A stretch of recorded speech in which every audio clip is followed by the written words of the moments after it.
Assalomu alaykum, Drive Touch YouTube kanalining hurmatli obunachilari. Bugun obzorimizga BMW X3X Drive 30L mashinasini olib kelib qo'yganmiz. Mashinamiz to'laqonli benzin. Mashinaning narxini aytishimizdan oldin videoga like bosib, kanalga obuna bo'lib qo'yinglar.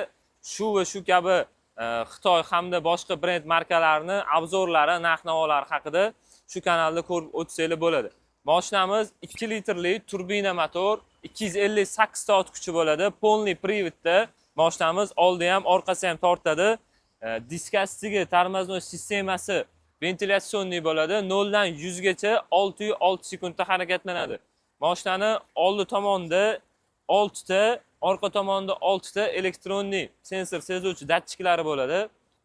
Clearancelari shahar sharoitida yurish uchun ancha yaxshi, ya'ni teglar tegib qolmaydi. Clearancelari anchagina baland bo'ladi.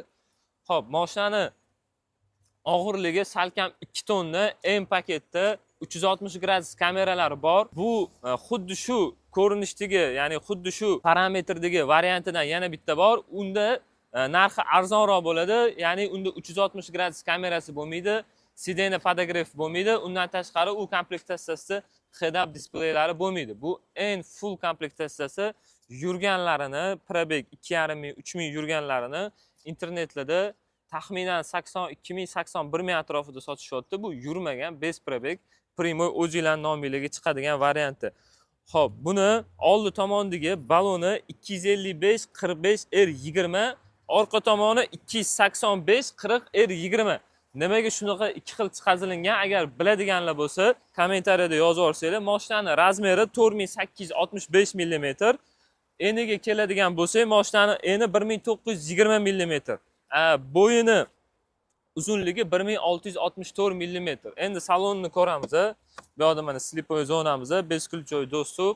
Salonlari ham juda ham chiroyli qilib ishlangan. Mashinamizda oldi qatori uchun mana bu yerda sidenalarda pamitlari bor. Undan tashqari Harman Kardon akustikasi bilan jihozlangan. Ko'jalari ham anchagina sifatli, sidenalar elektronli ligrovka bo'ladi. To'g'ri, bu Xitoy zborka, lekin Xitoy zborka bo'lganda ham anchagina yaxshi komplektatsiyada chiqarishgan. Mashinamizning ruli BMW i5 elektromobilining ruliga o'xshayotgan. Orqa tomonda bu yerda lipstoklari bor. Беспроводной zaryadka, podstakannik, o'zini zavodskoy pulti ko'rsanglar bo'ladi. Pultini ham juda ham chiroyli qilib ishlagan. Emblemasini bosadigan bo'lsanglar, mashina yopiladi. Bu yoq tomonni bossanglar ochiladi. Bu bagaj ochish uchun. Bu knopka nima uchunligini bilmadim. Agar biladiganlar bo'lsa, kommentariyada yozib olinglar. Mana probegini ko'rsanglar bo'ladi. 33 kilometr. 33 kilometr yurgan mashinamiz. Sveji, yangi, maksimalniy skorost 260 gacha chiqadi. Hop. Head-up displeylarimiz bor. Bemalol o'sha yo'lda ketayotganinglarda bu yoqqa qaramasdan, ya'ni monitorga qaramasdan, o'sha to'g'ri laboy o'zidan necha tezlikda ketayotganinglarni, yoningizda qanaqa mashina ketayotganini ko'rib ketsanglar bo'ladi. Boshida aytib o'tganimizdek, ikkita oldida sidena podograflari bor, sport rejimlari bor, polos udержанияsi bor, avtotormojение, adaptivniy kruiz kontrollari bor. Mana bu xrustalniy shaybasi orqali bu yoqdan multimediani bemalol boshqarib ketsanglar bo'ladi. Barlari ham anchagina katta. Hamma narsalarni shu yerga solib qo'ysanglar bo'ladi. Kashilogilarni yo qanaqadir qo'shimcha hujjatinglarni bemalol solib qo'ysanglar bo'ladi.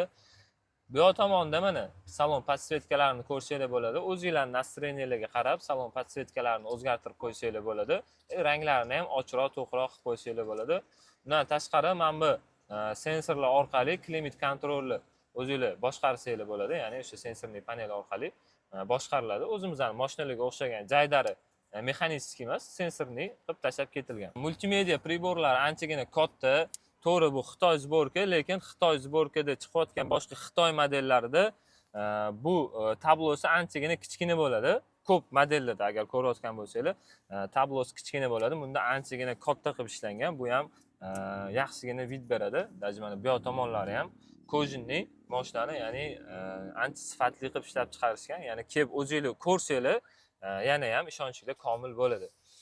Xo'p, to'laqonli panorama bor, salonda kameralarimiz bor, salon zapis uchun. Panoramani o'zi, lekin lyuk bo'lmaydi.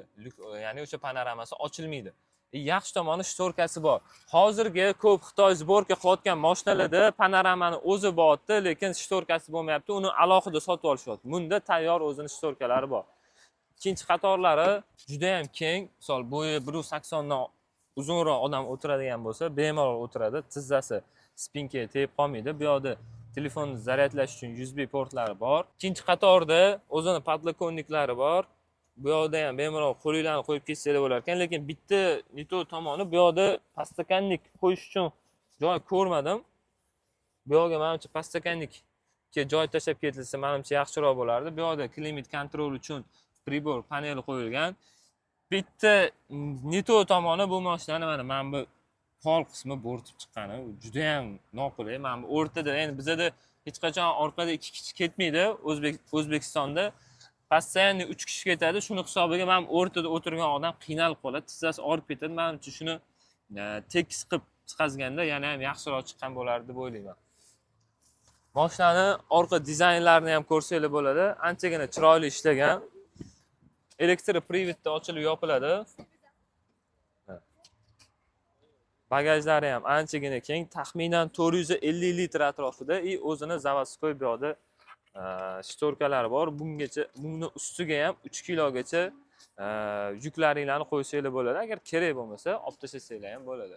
Mashinamizni nalichida ushbu videoda ko'rib turgan svetillardan tayyor. Bir kun ichida o'zingizlar nomingizga xarid qilib olib chiqib ketasizlar. Boshlang'ich 25-30% bilan xarid qilsanglar bo'ladi.